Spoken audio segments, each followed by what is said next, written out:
Bonjour à tous et bienvenue dans votre journal de ce mardi 9 septembre. Ce soir, téléphone dernier cri, tablette multifonction ou encore ordinateur super puissant. En cette période de rentrée où sort justement le dernier iPhone et donc en période de budget plutôt serré, où s'arrête l'utile pour laisser place au superflu. Eh bien, c'est ce qu'on est allé voir dans une grande surface spécialisée. L'adaptation au vieillissement au centre des discussions de l'Assemblée nationale aujourd'hui. En clair, les députés se penchent sur tout ce qui concerne nos aînés, de leur droit à la lutte contre l'isolement. Et puis ça y est, immersion dans le grand bain des actifs pour les deux anciens apprentis de Notre-Dame-du-Roc. Camarades de classe, Eric et Loïc viennent d'ouvrir leur propre chocolaterie à La Roche-sur-Yon.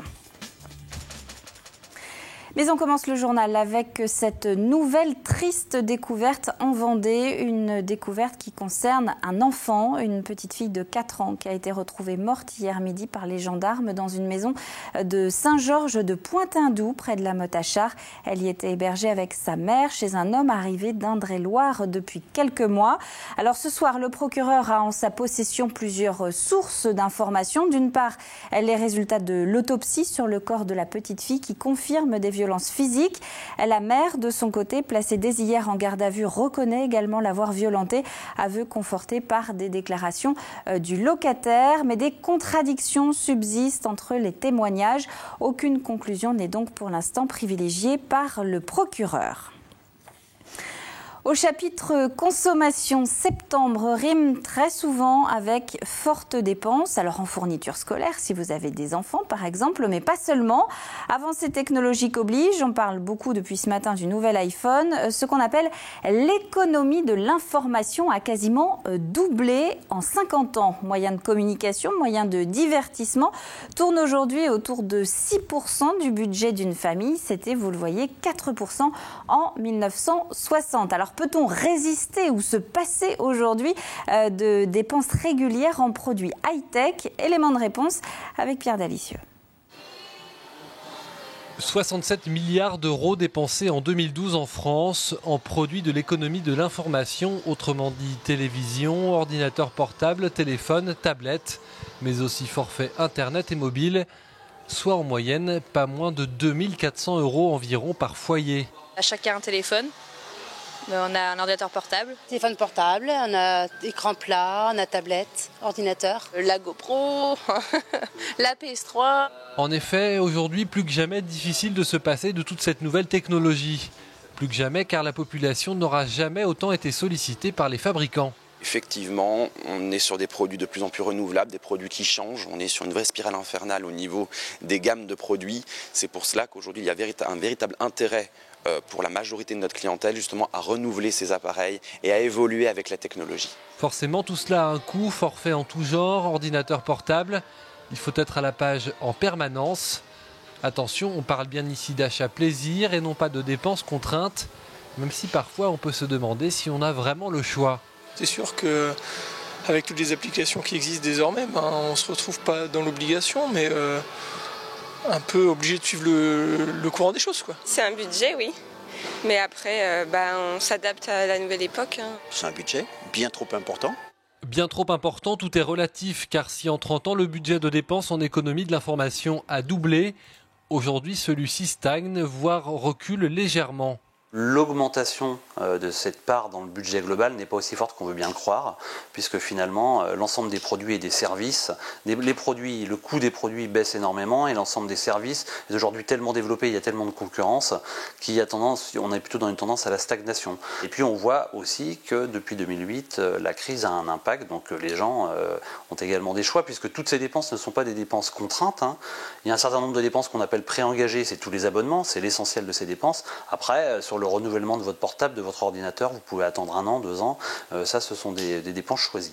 Un engouement toujours plus présent pour les nouvelles technologies et qui se confirme comme à chaque fois lors des annonces très médiatiques des petits derniers nés d'Apple. Apple qui présentait justement donc ce soir son nouveau smartphone très attendu des adeptes de la marque à la pomme. Rentrée studieuse de nos députés aujourd'hui. Les élus planchent depuis ce matin sur le projet de loi de l'adaptation de la société au vieillissement de la population. En d'autres termes, les Français vivent de plus en plus longtemps. Comment faire donc pour améliorer leurs conditions de vie et ne pas les laisser en marge de notre quotidien? Les députés se penchent donc sur la question. Quelques pistes étaient déjà avancées en cours de journée. D'une part, la revalorisation de l'APA, cette allocation qui permet aux aînés en perte d'autonomie de rester malgré tout à la maison en bénéficiant de services à domicile. L'abaissement du seuil du ticket modérateur, c'est-à-dire ce qu'il reste à payer une fois l'APA versée. La rénovation par l'Agence nationale de l'habitat des logements privés d'ici à 2017. Le rafraîchissement des résidences d'autonomie qu'on appelle souvent les foyers logements, ou encore la création d'un volontariat civique senior sur le modèle de celui qui existe déjà pour les jeunes adultes, à ce détail près que celui-ci serait bénévole et permettrait surtout de valoriser l'engagement des personnes âgées. Le montant qui est débloqué est extrêmement faible. On nous parle de 650 millions d'euros. On sait qu'il en faudrait 1 milliard tous les ans supplémentaires. Parce qu'on nous annonce que nous allons augmenter les plans d'aide, notamment pour les personnes très dépendantes. On ne sait pas très bien comment l'argent qui est bloqué au niveau national va redescendre dans les conseils généraux. Alors c'est quand même les conseils généraux qui financent. Rentrée studieuse pour les députés donc, mais tout aussi chargée pour Eric et Loïc, anciens camarades d'apprentissage au lycée lyonnais de Notre-Dame-du-Roc. Ils viennent de devenir patrons de leur propre chocolaterie. Grégoire de Châtillon. Pendant 4 années, Eric et Loïc se sont formés à l'école hôtelière du lycée Notre-Dame-du-Roc de La Roche-sur-Yon. C'est là qu'ils ont appris leur métier. J'ai toujours voulu faire ce métier, la pâtisserie, la chocolaterie, depuis que je suis tout petit. C'est quelque chose qui est arrivé très très jeune et j'ai toujours dit à mes parents, un jour je serai pâtissier. Et finalement, à la fin du collège, en 3e, c'était naturel. J'ai fait un stage dans une pâtisserie chez moi dans le Cantal. Et ensuite, j'ai intégré l'école, donc le lycée Notre-Dame-du-Roc. Un apprentissage exigeant et très porteur pour ces 2 jeunes associés. La possibilité qu'on a eue d'apprendre la théorie, d'apprendre la fabrication avec nos professeurs, nous ont permis déjà d'avoir de bonnes bases pour aller travailler dans d'autres entreprises dans la France. Et ça nous a permis d'être déjà un peu plus matures, puisque c'est une vraie école. L'école de l'hôtellerie, c'est quelque chose qui nous forge professionnellement, mais aussi intellectuellement. Et j'en suis très fier, puisque aujourd'hui, si j'avais pas fait cette école, j'en serais peut-être pas là où j'en suis. Leur parcours les a ensuite amenés à travailler dans de grandes maisons, à participer à des compétitions. Loïc a d'ailleurs été champion de France de pâtisserie en 2007.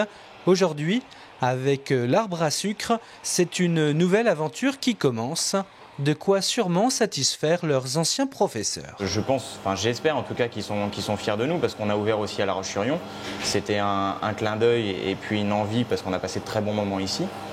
Et aujourd'hui, je pense que si nos professeurs venaient dans le magasin, on serait très très contents de les recevoir. Pour la petite histoire, les 2 amis s'étaient fait une promesse il y a 10 ans, ouvrir un jour ensemble une pâtisserie. Celle-ci a ouvert ses portes la semaine dernière. Et vous l'avez entendu, l'invitation est donc lancée notamment aux anciens profs. Une nouvelle année scolaire marquée, vous le savez, par la généralisation de la fameuse semaine à 4 jours et demi dans les écoles. Une mise en place qui s'est globalement bien passée dans le département. Et c'est justement avec ce thème que la grande émission entame ce soir sa nouvelle saison. Stéphane Courjon reçoit le président de l'association des maires de Vendée, Yves Vinet.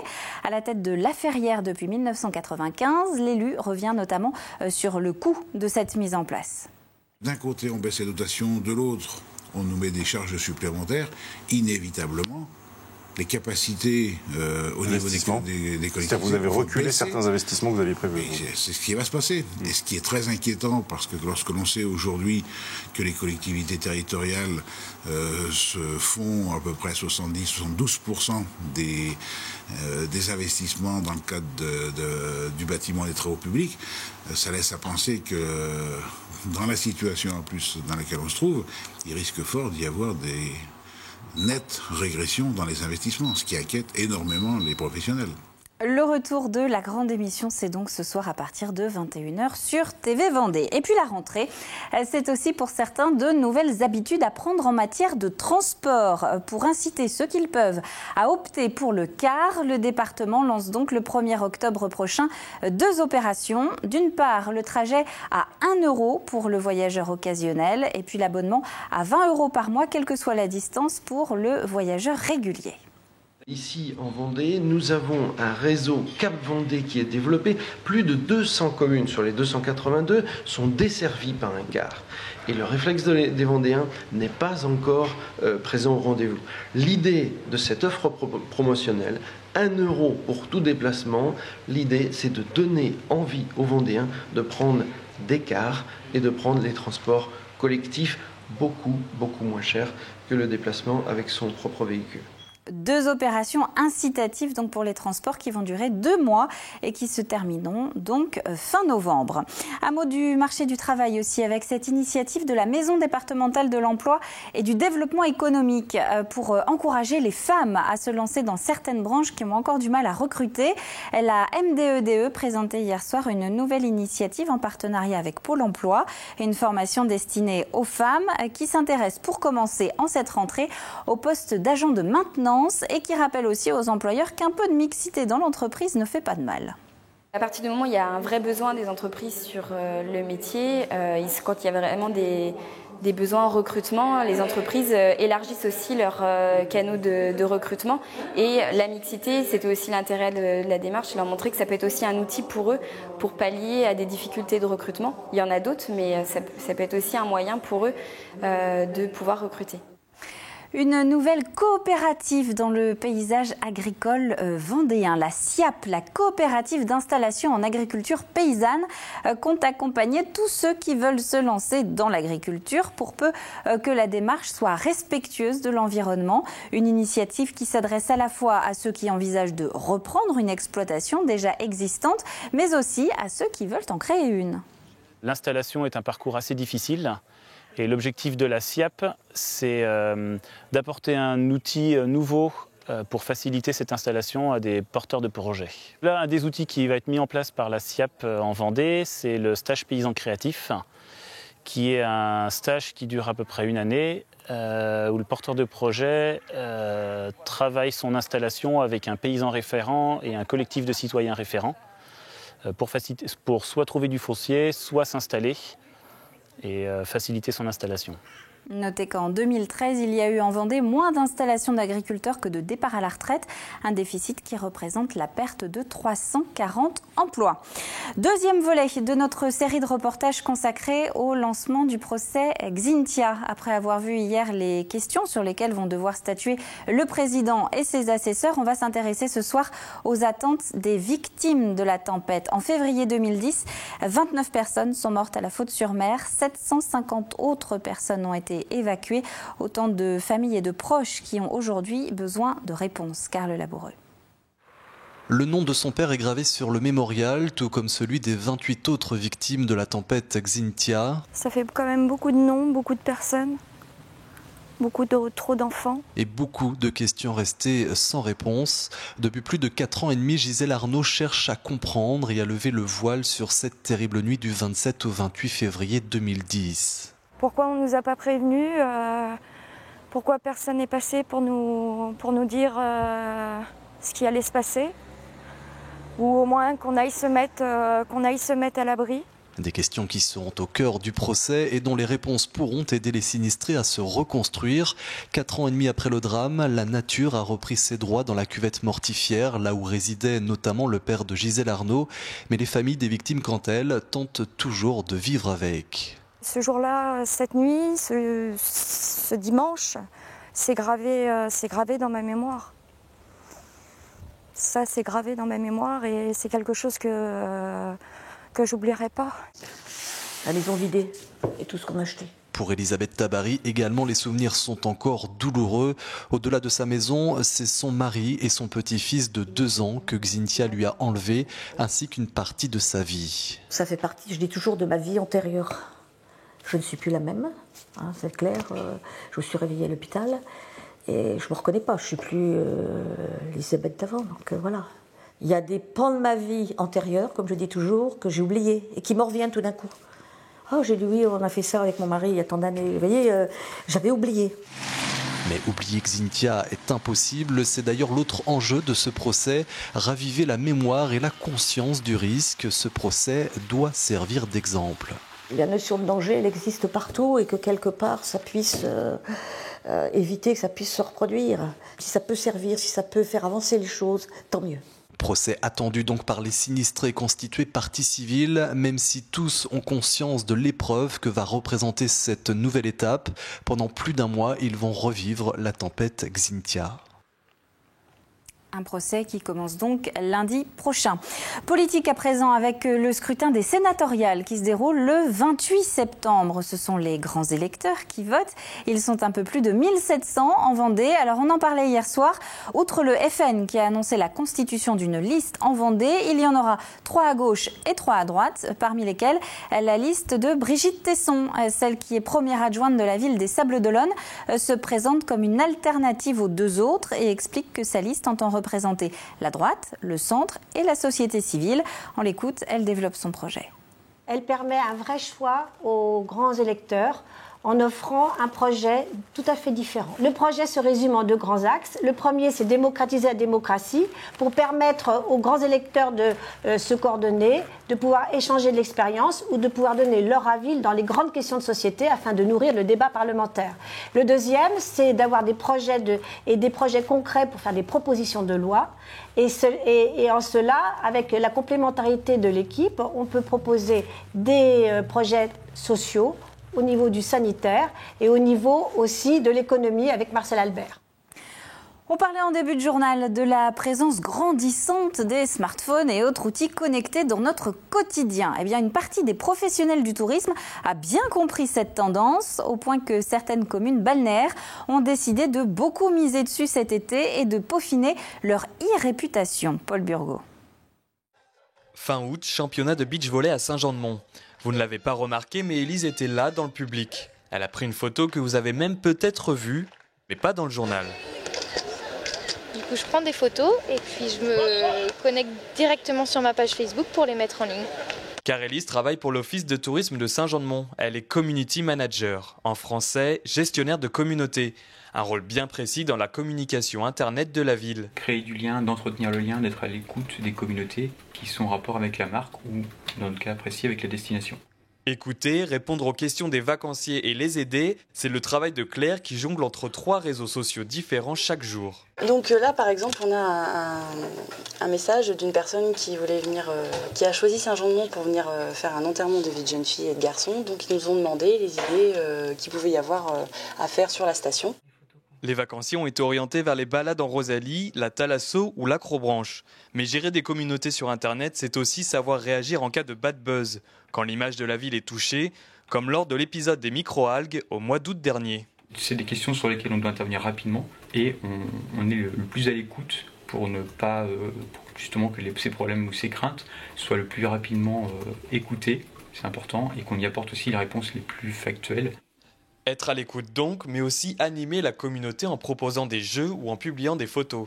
Saint-Jean-de-Mont est l'une des villes les plus connectées sur la côte vendéenne. Elle est 4e en nombre de mentions j'aime sur Facebook et 3e en nombre d'abonnés Twitter.